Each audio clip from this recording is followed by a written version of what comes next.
Coming up on Arirang News. President Yoon embarked on his trip to the U.S. on Monday to attend the NATO summit, which is for the third consecutive year. Ahead of the meeting, Yoon will stop in Hawaii for a security briefing at the U.S. Indo-Pacific Command. Heavy downpours pounded central and southern regions of the country, leaving serious flood damage. Torrential rain is expected across the country until Wednesday. As part of an effort to seek a breakthrough in a prolonged medical dispute, health authorities have decided to scrap all plans to take administrative steps against trainee doctors who have been on the walkout for around 5 months.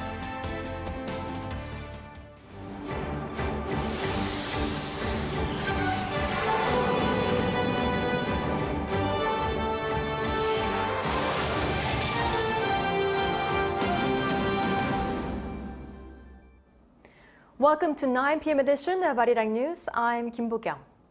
President Yoon Suk-yeol is heading to the U.S. today to attend the NATO summit later this week. Our Oh Soo-young spoke with a former U.S. National Security official, Victor Cha, to hear insights on South Korea's role in global security, especially with the alignment of Russia and North Korea seen in recent weeks. South Korea is emerging as a vital player in global security as President Yoon Suk-yeol takes, quote, courageous steps for peace and democracy amid Russia's invasion of Ukraine and Moscow's military collaboration with North Korea. That's according to Victor Cha, Senior Vice President for Asia at the Center of Strategic and International Studies.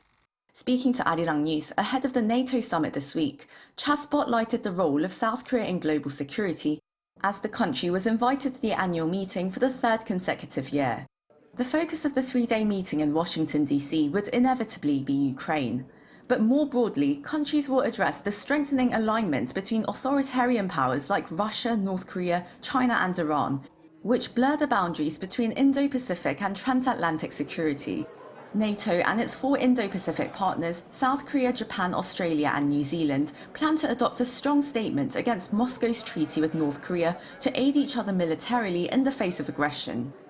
So I think it's very clearly a direct threat in Europe because this collaboration is allowing Putin to use ammunition at very high rates on cities and civilians in Ukraine, as well as on the battlefield. This NATO summit, I think more than any other, will show how the two security theaters are connected. So just as allies in Asia like Japan and Korea have been helping to defend Ukraine, European partners will have to be critical supporters of peacetime deterrence in the Taiwan Strait, on the Korean Peninsula, in the South China Sea. Cha said the IP4 countries and the G7 bloc could help bolster intelligence sharing and slap additional sanctions on Russia and North Korea, given the futility of such efforts in the UN Security Council, where Beijing and Moscow hold veto power. While there are no plans for a 3-way meeting between the leaders of South Korea, the US and Japan during the NATO summit, Yoon's office said Friday that it is open to all possibilities. Cha emphasized the need for a trilateral collective defense declaration against the Russia-North Korea axis. I would hope that they make some sort of collective defense declaration, that the security of one is tied to the security of all. This is something that the United States has wanted the 3 allies to do for quite some time. For domestic political reasons, it's been difficult. But what happened between Putin and Kim really is kind of a clarifying moment in terms of geopolitics and geostrategy, and the allies need to assemble in response to that. Going forward, as South Korea's role grows in global security, Cha acknowledged the need for bipartisan support for Yoon's foreign policy to become a responsible global actor that stands up for freedom, democracy and human rights. If Russia wins the war in Ukraine, and if China takes over Taiwan, neither of those things are good for South Korea. What we often like to say, and I don't know how true it is anymore, is that domestic politics stops at the water's edge, meaning that as much as political parties fight at home, once they're abroad, they're united. So obviously, it would be nice to see bipartisan support for South Korea's foreign policy. He said Seoul is gaining recognition for its humanitarian assistance and wartime support for Ukraine, and its plans to aid Kyiv in reconstructing the country. So this really is Korea stepping out on a global stage. It's welcomed, I would say, by every country in the world to see Korea, the 12th largest economy in the world, playing this very important role. So I expect when Yoon goes to the NATO summit, I suspect he'll get a lot of respect from the European leaders for what he's been doing in Europe to help European security in defense of democracy. I think he'll get a lot of credit for that, and he deserves it. He's doing things that are pretty courageous. They're not popular domestically, but they appear to be things that he believes in, and that's what leaders do. As a guest speaker at the NATO Public Forum, the South Korean leader is to express Ho's commitment to leading efforts for peace and prosperity in the Indo-Pacific and Europe as a key member of the free world. He is also expected to issue a strong warning about the growing alignment of Russia and North Korea and seek security cooperation on a global scale. 오수영, Arirang News. Before attending the NATO summit, President Yoon has warned that whether South Korea provides lethal weapons to Ukraine depends entirely on Russia. This came during a written interview with Reuters on Monday, where the president specified that Seoul's decision will be based on how a new military pact between Moscow and Pyongyang plays out. He said, quote, military cooperation between Russia and North Korea poses a distinct threat and grave challenge to the peace and security on the Korean peninsula and in Europe. He also called North Korea a, quote, menace to the international society, and that he hopes Russia decides which side of the peninsula is more helpful to its interests. Meanwhile, in Hawaii, South Korea's Navy is partaking in the world's largest multinational drill and also taking on a leadership role for the first time. Our defense correspondent Choi Min-jung is on site. The Rim of the Pacific exercise, the world's largest international maritime drill, is currently underway in Hawaii. 29 nations, 40 surface ships, 3 submarines, over 150 aircraft, and more than 25,000 personnel are training in and around the Hawaiian Islands until August 1st. Hosted by the U.S. Third Fleet, the biennial RIMPAC exercise began in 1971 to ensure the safety and security of the world's oceans. RIMPAC 2024 is being held under the theme Partners, Integrated and Prepared. The aim is to build relationships, enhance interoperability, and contribute to peace and stability in the Indo-Pacific region. Taking part in this maritime exercise for the 18th time is South Korea. Around 840 sailors and Marines from South Korea arrived in Hawaii last month. The country deployed 2 guided missile destroyers, the Chunmugung Isunsin and Yulgok-2, as well as the Cheonjabong tank landing ship and the Ibomseok submarine. And for the very first time, a South Korean commander is serving as RIMPAC's Deputy Combined Force Maritime Component Commander. I am successfully carrying out my duties as Deputy Commander of the Combined Forces Maritime Component Command in RIMPAC 2024. Through this exercise, we will raise the status of South Korea's Navy by improving joint force command and performance capabilities. The commander of U.S. Carrier Strike Group 1, which includes the nuclear-powered aircraft carrier the Carl Vinson, says South Korea's leadership role in RIMPAC sets another great example of interoperability. Of course, very significant leadership by Captain Moon as the Deputy SIFMIC Commander to help direct all of our naval forces, not just my task force, but the amphibious forces, the maritime patrol forces, and everybody participating in the exercise. So a very significant opportunity, and great to see the Republic of Korea in that position. Visitors from around the world came to Pearl Harbor to tour ships from different parts of the world. Almost 5,000 visited South Korea's vessels. I always see the ship of Republic of Korea on the Instagram page, and I always admire that. And it's so good to be here in person today and to learn about the history and to be on the ship that is been at RIMPAC since 1990. South Korea will be taking part in various drills until July 28th. Choi Min-jung, Arirang News, Hawaii. The South Korean Air Force is set to join a biennial multinational exercise led by Australia later this month. 6 F-15Ks and around 100 troops will take off from an airbase in Daegu on Wednesday to join the exercise Pitch Black. During the 7.5-hour flight to an airbase in Darwin, Northern Australia, the fighter jets will be refueled mid-air 5 times using the KC-330 tanker transport aircraft. The Air Force said Monday that this will be the first time that its fighter jets will be refueled in flight by a South Korean tanker in order for them to participate in a multinational exercise without a stopover. 16 countries, including the U.S., Italy, and France, also plan to join this year's exercise Pitch Black, which will take place for 3 weeks from July 12th to August 2nd. North Korea commemorated the 30th anniversary of its founder's death on Monday, with Kim Jong-un and other key figures in attendance at an event. State media reported that the North's leader visited the Kumsusan Palace of the Sun, where his grandfather and father's bodies lie in state, and attended the ceremony that took place in Pyongyang. The memorial takes place every 5 years, and while some experts predicted that this year's event could be scaled down in line with the process of idolizing Kim Jong-un, it proceeded as is customary. North Korea's premier was there alongside other key figures, and the party secretary read a memorial declaring that Kim Il-sung is, quote, an immortal image of the leader of the people. Heavy rainfall warnings have been issued nationwide as monsoon rains continue soaking the country.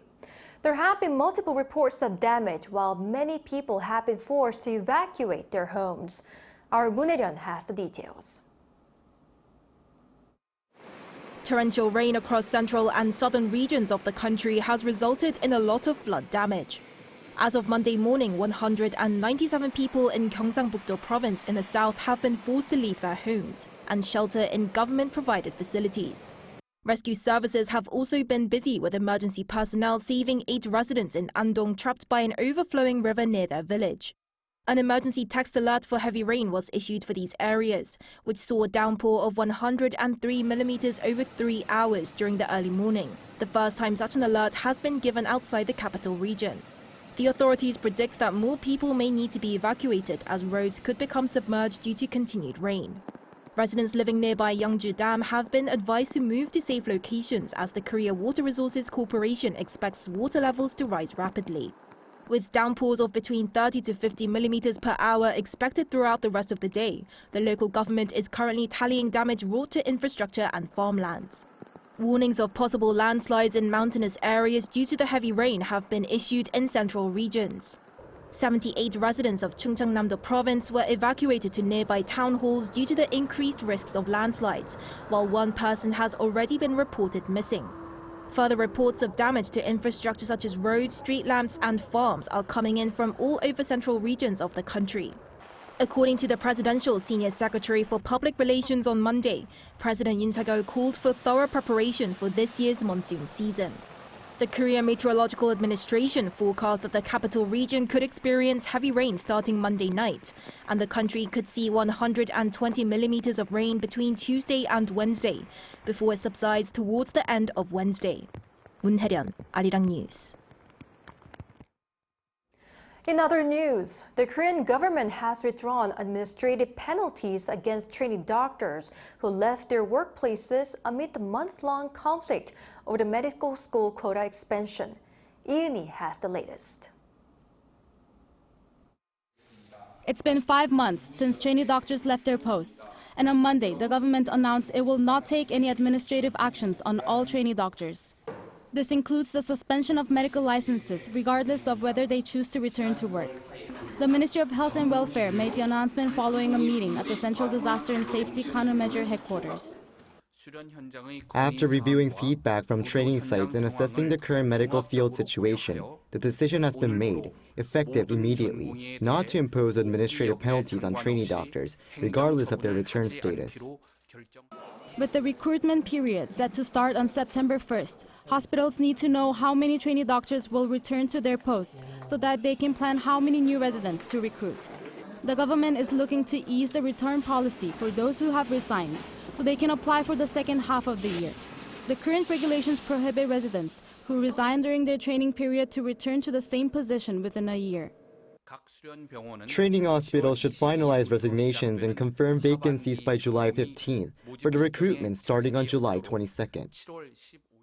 Last month, the government withdrew various penalties issued to trainee doctors to provide them with some flexibility to return to their duties. However, as of Thursday last week, only 8% of the total 13,000 trainees were at work, which is only 91 more than before the government postponed the medical license suspension.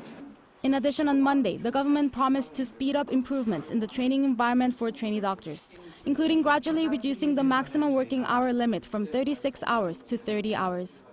However, the dispute over increasing the medical school quota for 2025 remains unresolved, despite the government finalizing the decision over a month ago, as trainee doctors continue to oppose it. Yoon, Arirang News.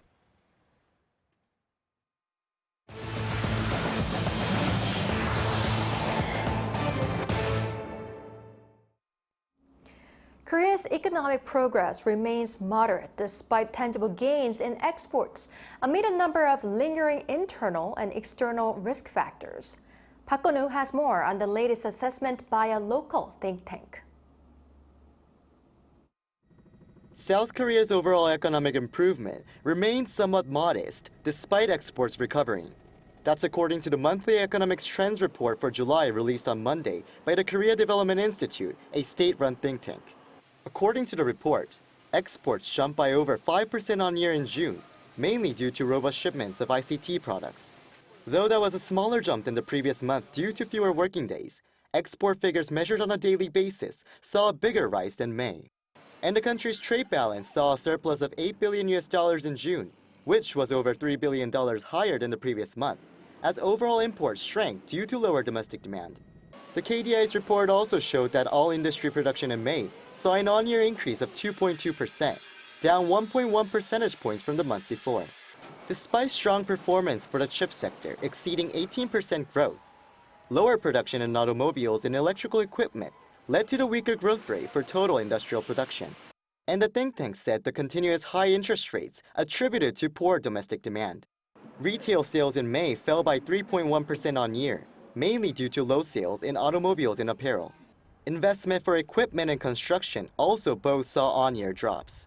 The KDI also mentioned external risk factors, including the volatility of oil prices due to geopolitical tensions in the Middle East, along with uncertainties in monetary policies globally.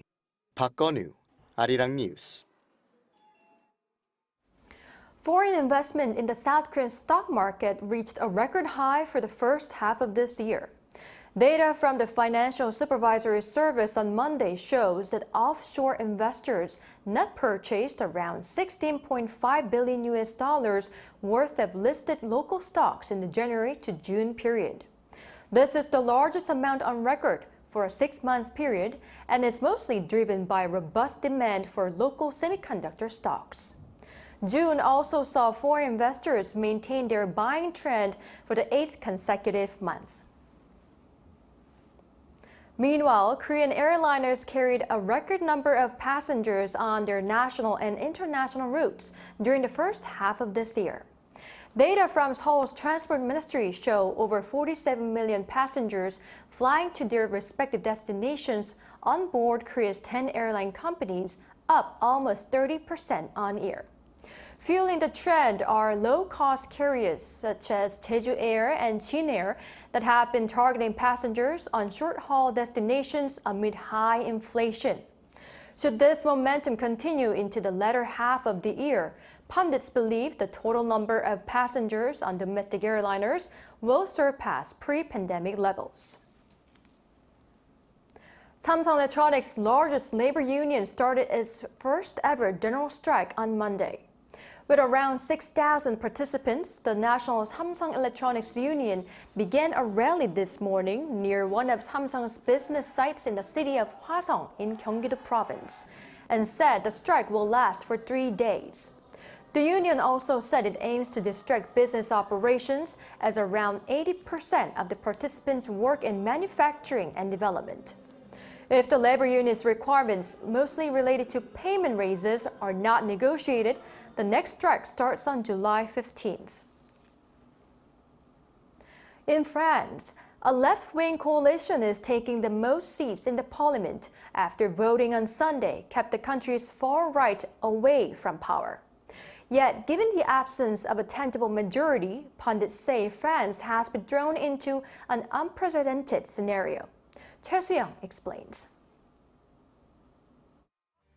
France's left-wing coalition, the New Popular Front, has won 182 seats in the country's National Assembly, making it the largest party, but short of the 289 required for an absolute majority. The far-right National Rally took 143 seats and finished third, while Macron's centrist Ensemble Alliance recovered strongly from disappointment a week earlier to win 163 seats. The first round of parliamentary elections on June 30th saw France's far-right National Rally won 33.2% of the vote, while a coalition of left-wing parties, the New Popular Front, finished second. French President Emmanuel Macron's Ensemble Alliance finished third. Experts analyzing the results following voting on Sunday say that French voters are still cautious about the far right, and that appears to have driven a turnaround in fortunes compared to the week before. And with no majority, the French parliament becomes a hung parliament, putting France in political limbo with no clear path to forming a new government. That may be all the more crucial as France is just days away from an appearance at a major NATO summit in Washington and just 3 weeks out from the start of the Paris Summer Olympic Games. Prime Minister Gabriel Attal, long considered Macron's protege, announced he would resign from his post on Monday morning. In what seems to be a veil swipe on Macron's decision to call for a snap election, Attal said he didn't choose for the French parliament to be dissolved. Choi Soo-young, Arirang News. The shortage of labor in farming is a major problem in South Korea. Various technological developments have been made towards overcoming this situation, and now, for the first time in Korea, an unmanned automated agricultural production complex has been established in the city of Naju in the Jeollanam-do province. Yoon reports. This tractor is unmanned, but it moves along the field automatically and prepares the land for farming. After completing its task, a drone returns to its base to switch out its battery and to get refilled with pesticide. In the mini greenhouse where seedlings are raised, robots take care of the seedlings and organize the seedling trays. From seedling management to crop harvesting and supplying water, the various robots carrying out these tasks are controlled in the control room of this high-tech, unmanned automated agricultural production demo complex. We plan to show the core essence of smart agriculture through this unmanned automated demo complex. Moving forward with smart agriculture, I believe we can come up with such innovative measures to reduce production costs as well as labor shortage problems. The unmanned automated agricultural production demo complex has been operating since 2020 with an investment of around $28.8 million. Its main goal was to create a smart agricultural model. It is the first digital agricultural complex in the country to integrate AI technology. Smart agriculture can also be an alternative to overcoming climate change. So in the current reality of agriculture in rural areas, smart agriculture may be an important direction for us to go in. The agricultural population is not only declining, but is also aging. The setup of unmanned automated agriculture production complexes in such rural areas is expected to become an outpost for open field smart agriculture. Yoon, Arirang News.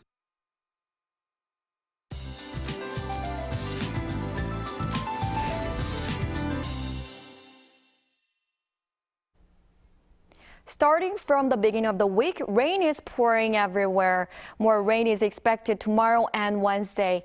Seoul will have up to 80 millimeters of rain, and many other places in the Jeollado provinces and the northern parts of Gyeongsang-buk-do province will see more than 120. However, many places in Jeollanam-do province and Gyeongsang-do provinces will be in the low tomorrow. Currently, landslide warnings have also been issued for the Chungcheong-do provinces, northern areas of Gyeongsang-buk-do province, and some parts of Jeollabuk-do province. Please refrain from approaching woodland areas. Tomorrow, most areas will start the morning at least 22 degrees Celsius. It will move up to 28 in Seoul, Chuncheon, Gwangju, and Daegu, 29 degrees. The rainy season will continue throughout the week. That's all for Korea. Here are the weather conditions around the world.